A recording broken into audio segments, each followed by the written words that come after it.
Selamat pagi, Assalamualaikum warahmatullahi wabarakatuh.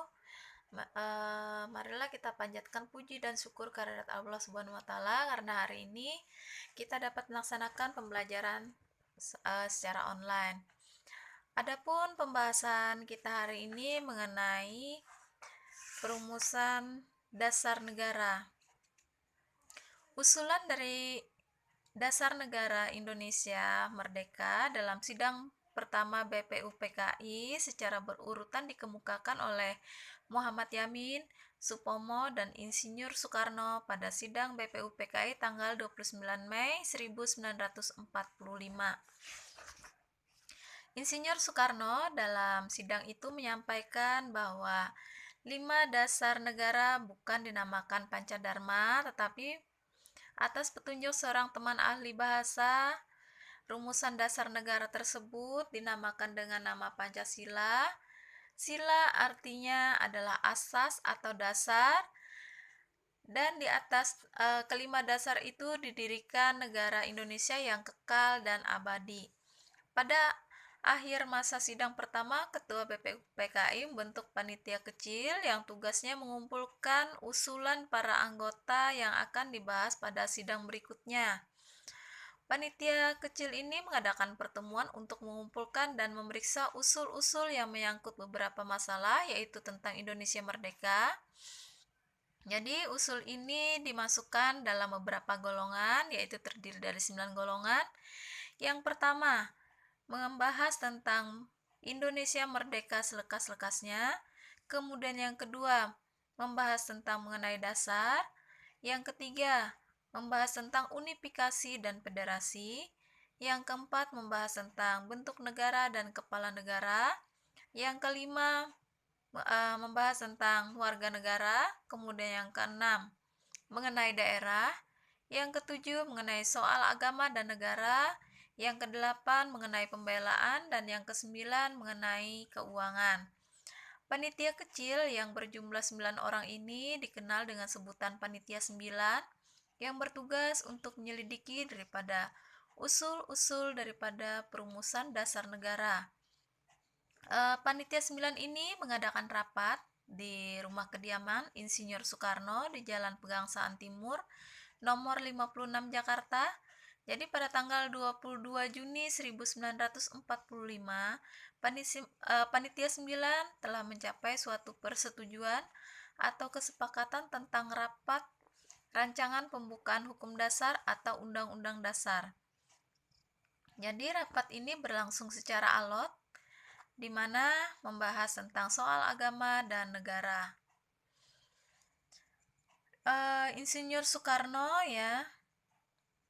mengemukakan rancangan pembukaan hukum dasar ini diberikan nama dengan nama Mukadimah, sedangkan menurut Mr. Muhammad Yamin dinamakan sebagai Piagam Jakarta, sedangkan menurut Sukiman Wirja Sanjoyo disebut sebagai 4 pilar kehidupan berbangsa dan bernegara.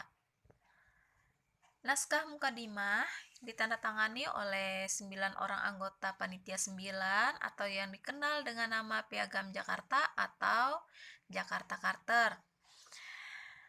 Adapun rumusan daripada isi Piagam Jakarta ini terdiri dari 5 sila. Yang pertama, yaitu ketuhanan dengan kewajiban menjalankan syariat Islam bagi pemeluk-pemeluknya. Yang kedua, kemanusiaan yang adil dan beradab. Kemudian yang ketiga, persatuan Indonesia. Yang keempat, kerakyatan yang dipimpin oleh hikmat kebijaksanaan dalam permusyawaratan perwakilan. Dan yang kelima adalah keadilan sosial bagi seluruh rakyat Indonesia.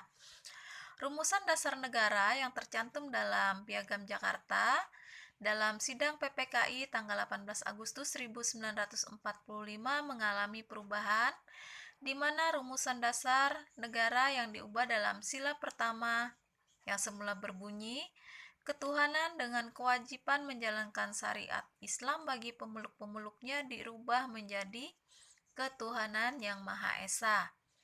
Adapun latar belakang perubahan sila pertama menurut Muhammad Hatta bermula dari datangnya utusan Opsir Kaigun atau Angkatan Laut Jepang. Mereka memberitahukan bahwa wakil-wakil dari Protestan dan Katolik dari wilayah yang dikuasai Angkatan Laut Jepang merasa keberatan dengan bagian kalimat rumusan dasar negara dalam naskah Piagam Jakarta. Kalimat yang dimaksud adalah ketuhanan dengan kewajiban menjalankan syariat Islam bagi pemeluknya.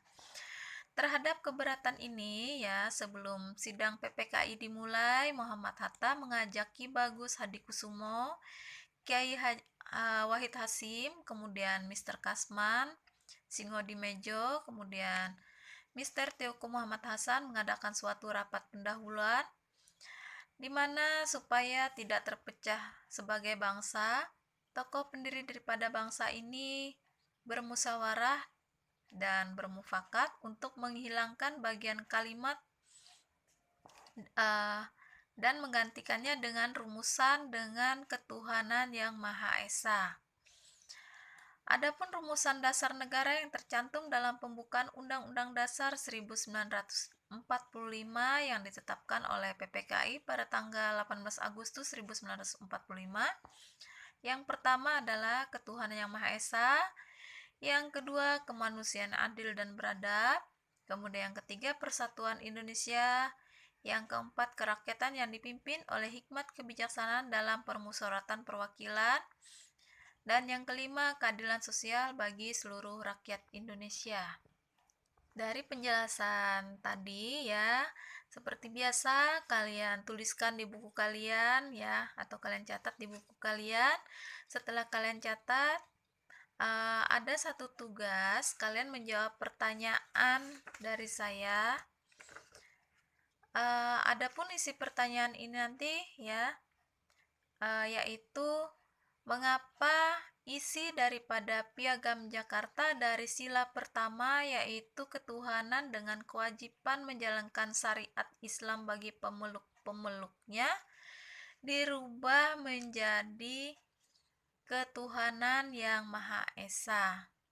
Jadi yang saya tanyakan, mengapa dalam Piagam Jakarta, ya, dari naskah ketuhanan dan kewajiban menjalankan syariat bagi pemeluk-pemeluknya dirubah menjadi ketuhanan yang Maha Esa. Jadi kalian jelaskan mengapa naskah dari Piagam Jakarta tersebut dirubah, ya. Setelah kalian jawab, nantinya kalian kirimkan jawaban tersebut ke saya. Jadi tetap semangat belajar di rumah, ya. Jaga kesehatan kalian. Sampai bertemu lagi di pembelajaran online selanjutnya. Assalamualaikum warahmatullahi wabarakatuh. Selamat pagi.